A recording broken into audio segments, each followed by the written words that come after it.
বনি ইসরাইলের এক লোক 500 বছর আল্লাহর ইবাদত করেছে। কয় বছর? কোথায় জানেন? সাগরের মাঝখানে এক পাহাড়। ওই পাহাড়ের উপরে বসে 500 বছর টানা আল্লাহর ইবাদত। দিনে আর রাতে একবার করে নিচে নামতেন। সেখানে আল্লাহ তাআলা পাথরের ভেতর থেকে তার জন্য মিঠা পানির ব্যবস্থা করে দিয়েছেন, আর একটা ডালিম গাছের ব্যবস্থা করে দিয়েছেন। সকালে নামলে একটা টসটসে ডালিম, রাতে নামলে টসটসে ডালিম। এগুলো খেয়ে খেয়ে 500 বছর সে আল্লাহর ইবাদত করেছে। আর সে আল্লাহর কাছে বলেছে, আল্লাহ, আমি যখন মারা যাব সেজদারত অবস্থায় যেন মারা যাই। ঠিকই আল্লাহ সেজদারত অবস্থায় সাইয়েদনা আজরাইলকে পাঠিয়ে দিলেন। সেজদারত অবস্থায় লোকটা মারা গেল। 500 বছর ইবাদতের পরে আল্লাহর দরবারে কিয়ামতের কঠিন ময়দানে যখন লোকটা হাজির হয়ে যাবে, আল্লাহ বলবেন, আদখিলু আবদি আল জান্নাতা বিরহমাতি, আমার বান্দাকে আমার দয়া, আমার ভালোবাসা দিয়ে জান্নাতে ঢুকায়া দাও।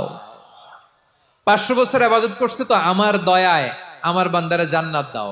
এই বান্দা বলে, বালবি আমালি, আল্লাহ তোমার দয়া লাগবে কেন? আমি আমার আমল দিয়ে জান্নাতে যেতে চাই। কি দিয়ে? কথা বুঝে নাই বোধহয়। আল্লাহর এই বান্দা কি দিয়ে জান্নাতে ঢুকতে চায়? আমল দিয়ে। আল্লাহ বলছে, আমার দয়ায় আমার বান্দারা জান্নাতে নিয়ে যাও ফেরেশতারা। এ বলে, আল্লাহ তোমার দয়া লাগবে কেন? সেজদা তো কম দেই নাই, জিকির করতে করতে 500 বছর শেষ করে দিলাম, আবার তোমার দয়া লাগবে? আমি তো আমার আমলেই জান্নাতে যেতে পারি। আল্লাহ বলবেন, তাই ঠিক আছে, আমি চাইলাম দয়া দিয়ে জান্নাত দিব, তুমি চাইলে আমল দিয়ে ঢুকবা। ঠিক আছে, তোমার আমল আর আমার যে দয়া, দুইটার একটু মাপ দেই। তোমার 500 বছরের ইবাদত এক পাল্লায় রাখো। আর আল্লাহ বললেন, আমি যে দয়া করে এই দুনিয়ার নাজ নেয়ামত বিউটি সৌন্দর্য দেখার জন্য তোমারে দুটা চোখ দিয়েছিলাম, দুটা নয় একটা চোখ আরেক পাল্লায় রাখো। রাখা হবে, দেখা যাবে ওই 500 বছরের ইবাদত হালকা হয়েছে, আর মুহূর্তের মধ্যে আল্লাহর দেয়া একটা চোখের নেয়ামত ভারী হয়ে গিয়েছে। আল্লাহ বলবেন, তোমার কথা মতো মাপ দেয়া হলো, এবার ফলাফল দেখো, হিসাব বলে তুমি এখন জাহান্নামে যাবা। Go to the hell fire, যাও এবার জাহান্নামে যাও। মাপ চোখে যখন আসছো আমার সাথে হিসাব ক্যালকুলেশন, যাও তুমি এবার জাহান্নামে যাবা। এবার লোকটা কাচুমাচু করে বলে, আল্লাহ আমি বুঝি নাই, আল্লাহ আমি বুঝতে পারি নাই, খেয়াল করি নাই, তুমি আমারে ক্ষমা করো, তুমি আমারে মাফ করো। ও আল্লাহ, এবার আমি টের পেয়েছি, এবার আমি বুঝতে পেরেছি, তোমার দয়া ছাড়া দুনিয়ায় কেউ জান্নাতে যেতে পারবে না, কেউ পারবে না। আল্লাহ বললেন, ওরে গোলাম, তুই তো কিছুই ছিলি না, অস্তিত্বহীনতা থেকে তোরে অস্তিত্বে আনলো কে? ওই ছোট্ট শুক্রাণু থেকে মায়ের পেটে 9 মাস ধরে খাবার দিয়েছে কে? আবার সুস্থতার সাথে দুনিয়ার বুকে তোরে ডেলিভারির ব্যবস্থা করে দিল কে? আবার তোর মায়ের বুকের ভেতরে 2টা খাবারের লাইনের ব্যবস্থা করে দিল কে? আবার তোকে শৈশব পেরিয়ে কৈশোর পেরিয়ে তারুণ্য, তারপরে যৌবন, এগুলো দান করলো কে? তার চেয়ে বড় কথা, পাহাড়ের মাঝখানে সাগরের মাঝখানে 500 বছর ইবাদত করার শক্তি তোর গায়ে দিয়েছে কে?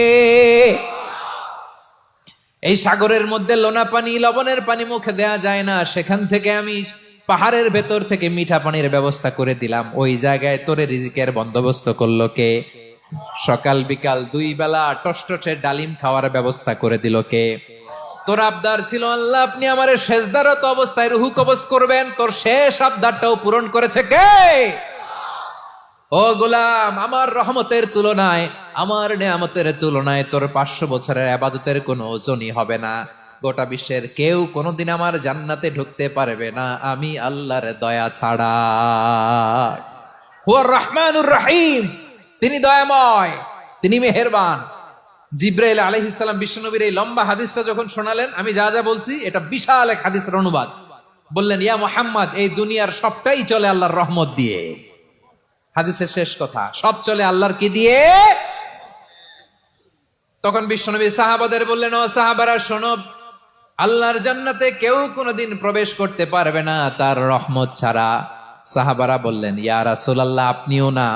আপনিও কি আল্লাহর রহমত ছাড়া প্রবেশ করতে পারবেন না? বিশ্বনবী বললেন, না আমিও না, আমি বিশ্বনবীও আল্লাহর জান্নাতে আল্লাহর রহমত ছাড়া ঢুকতে পারবে না। তবে কিয়ামতের দিন আল্লাহর রহমত আমার চারদিকে বেষ্টনী দিয়ে থাকবে।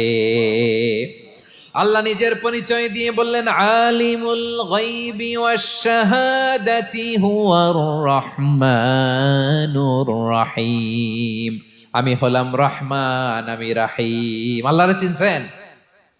ওবারখালীর ভাইয়ের, আপনার রবকে চিনতে পারতেছেন? তিনি দয়ার সাগর, তিনি মায়ার সাগর। তার দয়ার সাগর যে কত বড় আপনার কল্পনাতেও নাই। এজন্য আপনার পাপ যত বড় হোক, অন্যায় যত বড় হোক, অপরাধ যত বড় হোক, আপনার জুলুম যত বড় হোক, আল্লাহর রহমান নামের দরিয়া তার চাইতেও বড়। আল্লাহ বলেন, খুলিয়া ইবাদিয়াল্লাযীনা আসরাফু আলা আনফুসিহিম লা তাকনাতু মির রাহমাতিল্লাহ ইন্নাল্লাহা ইয়াগফিরুয যুনুবা জামিআ ইন্নাহু হুয়াল গফুরুর রহিম। ও আমার গুনাহগার বান্দারা শোনো, জুলুম করেছো, ভুল করেছো, অন্যায় করেছো, আল্লাহর রহমত থেকে নিরাশ হয়ো না। আমরা বিশ্বাসীরা কঠিন কালেও আল্লাহর রহমত থেকে নিরাশ হব না। ঠিক কিনা বলেন? আল্লাহর রহমত থেকে নিরাশ হবেন?